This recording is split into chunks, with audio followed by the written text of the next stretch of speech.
Canada is often seen as the peaceful neighbor, the polite country that avoids conflict.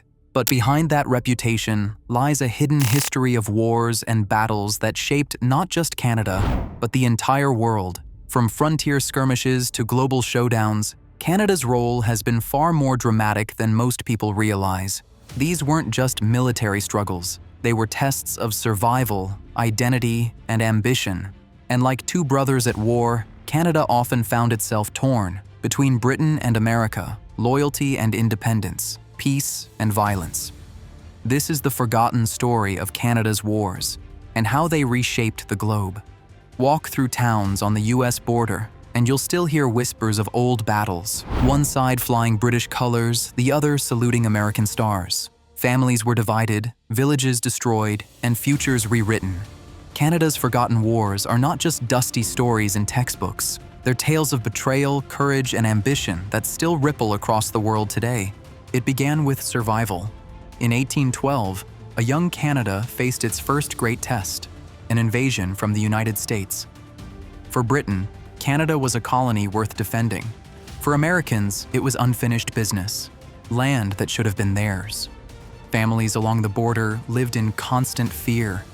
Brothers enlisted on opposite sides. Homes were burned, forts were besieged. It was a childhood of chaos for a nation not yet born. Life was harsh. Communities were small, economies fragile. Farmers and fur traders often cared more about survival than politics. But the war made neutrality impossible. On one side, British generals promising protection. On the other, American officers offering freedom from empire. And in between were Indigenous nations who had their own stakes, their own alliances, and their own betrayals to endure. One unlikely leader rose from this chaos. Tecumseh, a Shawnee chief who built a vast Indigenous confederacy. His vision was a homeland free of American expansion, allied with the British. But when Tecumseh fell in battle in 1813, his dream collapsed. The War of 1812 ended without a clear victor, but its impact was permanent. For Americans, it was proof of resilience. For Canadians, it was a birth certificate, proof they could survive against impossible odds. But peace never lasted long. The mid-1800s brought new wars, this time internal. Canada wasn't just a colony of Britain, it was a mosaic of cultures, French and English, Catholic and Protestant, Indigenous and settler. Tensions boiled into rebellions in 1837 and 1838. Farmers armed with muskets and pitchforks rose up against British rule. They demanded democracy, land, and independence. The rebellions were crushed, but they sparked reforms that laid the foundation for Canada's parliamentary system. From bloodshed, a political identity was born. Yet as Canada grew, so did its sacrifices abroad. In the early 1900s, when Britain went to war in South Africa, Canada followed. The Boer War marked the first time Canadians fought overseas. It was controversial. French Canadians resisted, arguing this wasn't their fight. English Canadians saw it as loyalty to the Empire. Soldiers who volunteered came home hailed as heroes, but also haunted by the brutality of guerrilla warfare. Once again, Canada was torn between duty and doubt. Then came the war that would define a generation, the First World War. In 1914, Canada was still legally tied to Britain. When Britain declared war, Canada followed. At first, Canadians saw it as an adventure. Young men rushed to enlist, thinking it would be quick. But what awaited them was trench warfare, poison gas, and unimaginable carnage. At Vimy Ridge in 1917, Canada shocked the world. 4 Canadian divisions fought together for the first time and captured what the French and British had failed to take. The cost was brutal, thousands dead in days, but the victory became a symbol. Canada was no longer just a colony. It was a nation that could stand on its own. Some historians even call Vimy the true birth of Canada. But wars didn't just shape Canada abroad, they changed Canada at home. Women who filled factories and hospitals during the war demanded the right to vote. Conscription tore the country apart, especially between English and French Canadians. Indigenous soldiers fought bravely overseas, only to return to broken promises and systemic discrimination. Each war was a mirror, showing Canada both its courage and its contradictions. The Second World War deepened the paradox. Once again, Canada followed Britain into battle in 1939, even before the US joined. Canadians stormed beaches in Normandy, fought in Italy, and flew bombing raids over Europe. In Hong Kong, Canadian troops were captured and endured years in brutal prison camps. By 1945, Canada had one of the largest navies and air forces in the world. The cost was high, but the respect was immense. Canada had stepped onto the world stage as a middle power, trusted, capable, and independent. But the forgotten wars didn't end there. In Korea, Canadian troops fought in icy mountains alongside Americans. In peacekeeping missions, Canada sent soldiers to Suez, Cyprus, Rwanda, and Bosnia. They weren't just warriors. They became guardians of fragile truces. Canada's blue helmets became a symbol of hope, proof that a small country could punch above its weight not with force, but with peace. Yet peacekeeping itself revealed darker truths. In Somalia in the 1990s, Canadian soldiers were caught in scandal after abusing civilians. In Afghanistan, Canadian troops fought and died in a war that dragged on for decades. The myth of Canada as simply peaceful shattered. The country had a warrior's past and a complicated present. Today, the echoes of Canada's forgotten wars remain everywhere, in memorials that dot small towns, in treaties still contested by Indigenous nations, in the veterans who remember and the generations who forget. Canada may not glorify its battles, but its history is written in them. So what does this hidden past mean for the future?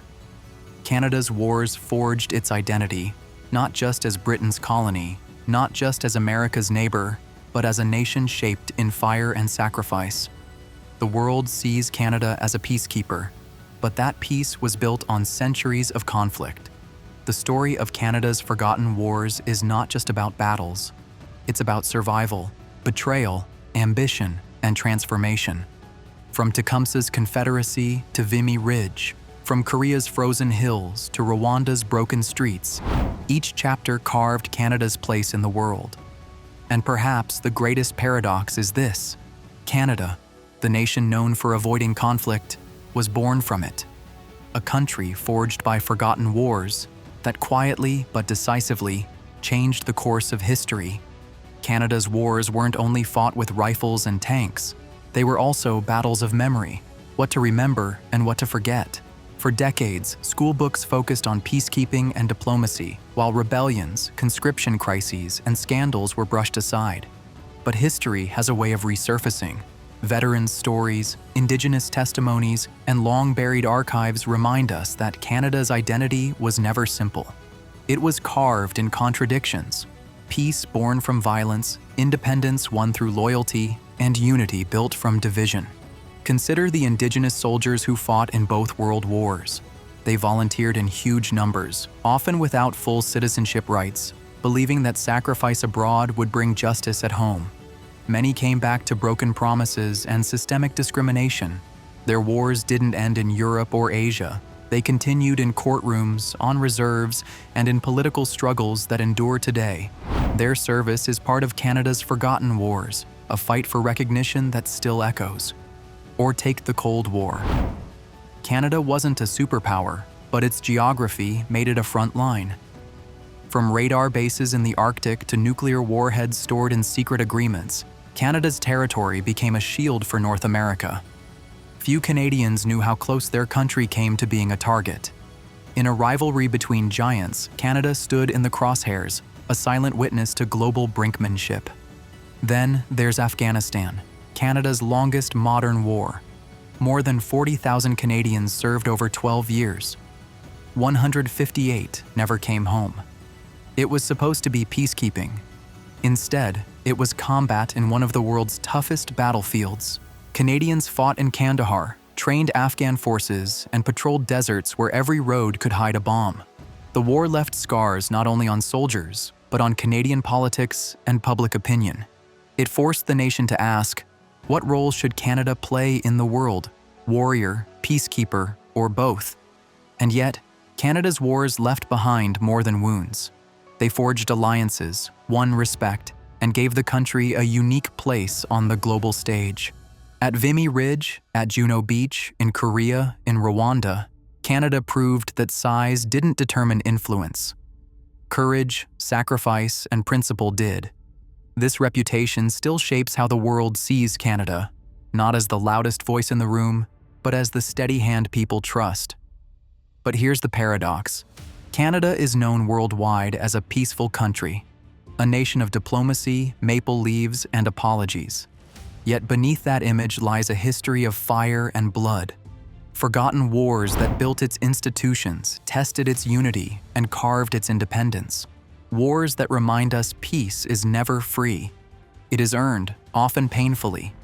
Walk through Canada's towns today and you'll see cenotaphs in nearly every square. Names etched in stone, fathers, sons, daughters, friends. Each name a reminder that Canada's story was written not only in parliaments and treaties, but in trenches and battlefields oceans away. Behind every war, there is a human cost, and those costs echo through generations. So what does this history tell us? That Canada, the country often overlooked in global power struggles, quietly changed the course of history. By surviving invasion, it preserved its existence. By sacrificing in world wars, it earned its nationhood. By peacekeeping, and sometimes by fighting, it shaped a world order that still depends on trust. Canada's forgotten wars are not really forgotten. They live in the lives we lead today, in the freedoms we enjoy, the alliances we rely on, and the fragile peace we often take for granted. They are stories of betrayal and loyalty, of ambition and sacrifice, of a small country that left a mark far larger than its size. And perhaps that is the lesson. Canada's wars remind us that peace is not the absence of conflict, but the resilience to rise after it. That a country's strength is not measured by the wars it avoids, but by the values it defends when war comes. Canada is often called the world's quiet country, but its forgotten wars prove that even the quietest voices can change the world.